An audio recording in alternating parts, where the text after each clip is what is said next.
E aí tivemos também mais uma venda, né, confirmada, mais uma saída confirmada, que foi a do Eric para o Vitória, né? E aí o São Paulo cumpriu uma das promessas recentes, né? Tá um pouco atrasado, é verdade, né? Quando a corda tá no pescoço, as pessoas agem de uma forma que nunca agiram, né?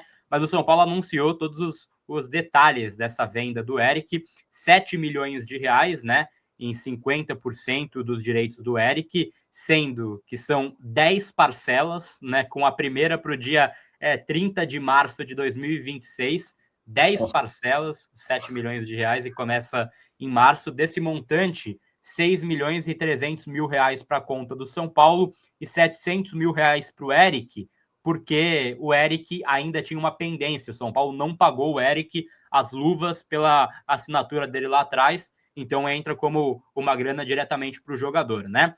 Então ainda o São Paulo fica com 20% do Eric, vendeu então para o Vitória os 50%, fica com 20%, e o Eric continua com 30% dos seus direitos econômicos, né? Essa negociação também acertou o pagamento de débitos anteriores, né, que era então 1 milhão de reais de multa por terem usado o Eric na última rodada do Campeonato Brasileiro e 200 mil reais ainda referentes ao empréstimo, além de 1 milhão e 600 mil reais da venda do Wellington Rato para o Vitória, que era uma das pendências da diretoria do Leão aí com o São Paulo, né? Então, de forma resumida, né, tinha um saldo devedor ali de 1 milhão, né, pela utilização no jogo, mais 200 mil pelo empréstimo e mais 1 milhão e 600 pela negociação do Wellington Rato. Tinha 2.800 em aberto entre as partes. Eu tinha já noticiado isso aqui, né, que o Vitória iria pagar para o São Paulo quase 10 milhões nessa operação, e algo que foi confirmado pelo São Paulo então.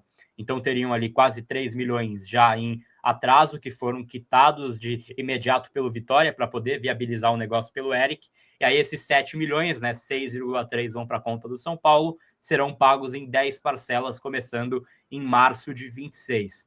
Ô Fê, essa diretoria vende todo mundo muito mal, né? Então eu não tenho nem muito o que avaliar. Para mim, esse parcelamento é bem bizarro, 10 parcelas, né? Parece São Paulo contratando, olha só que coincidência, né?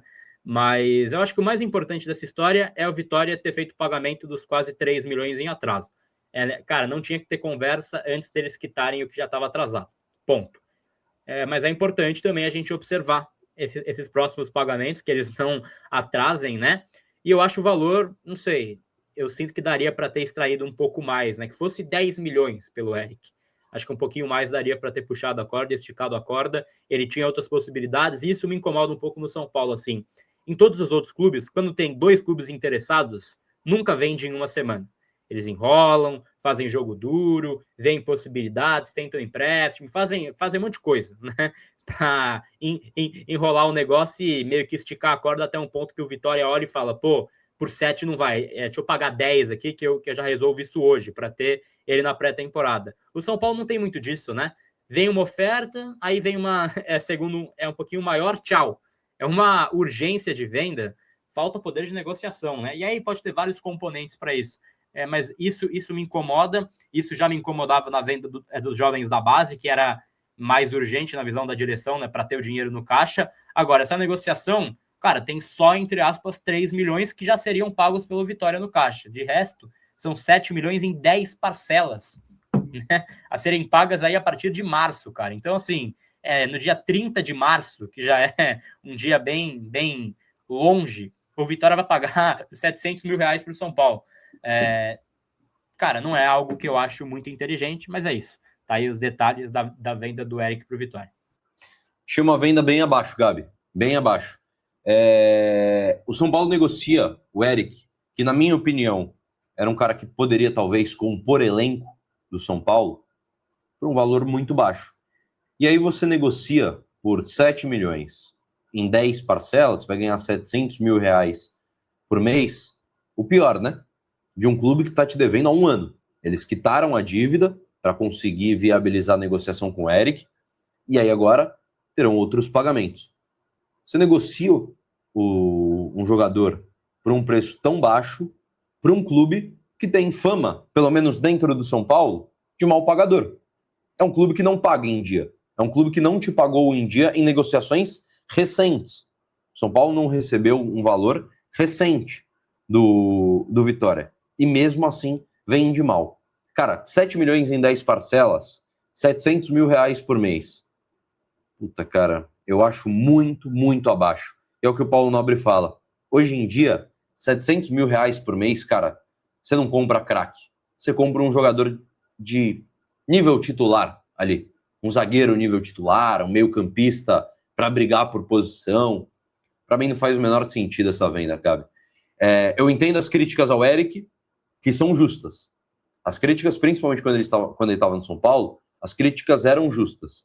Ele não foi um investimento bem feito do São Paulo, não conseguiu render. Eu acho que poderia ser um cara para compor elenco interessante. Aquele jogador de segundo tempo, pontinha para dar uma fumaçada no jogo. Poderia ser interessante. Mas não abriria a mão da venda, longe disso. Para mim era um jogador extremamente negociável. Só que por esse valor, cara, eu achava que as vendas só eram ruins e desesperadas para moleques da base, que dava em euro, era 10 milhões de euros, 5 milhões de euros, 7 milhões de reais. Nesse desespero todo, cara, eu acho muito, muito abaixo essa negociação do São Paulo, um movimento muito abaixo. A gente fica triste porque o São Paulo, historicamente, nesse século, é o clube talvez de melhor histórico em vendas. É um clube que sempre vendeu muito bem. Até o começo da década passada, a venda mais cara do futebol brasileiro era do São Paulo, que era o Denilson para o Real Betis. O São Paulo vendeu Douglas para o Barcelona. O São Paulo vendia jovens muito bem valorizados para o mercado exterior. O São Paulo vendeu o David Neres com menos de 15 jogos no futebol profissional por um valor muito bom. Luiz Araújo por um valor muito bom. E hoje em dia se livra das suas joias, e eu tinha a expectativa de que, às vezes, quando vende uma joia, você até entende, o São Paulo tá quebrado, arrumou uma proposta aqui, vamos vender. Mas, cara, para um jogador de composição de elenco, que não tem uma idade elevada, você vende por 7 milhões de reais em 10 parcelas? Cara, Gabi, para mim não faz o menor sentido essa venda, Gabi.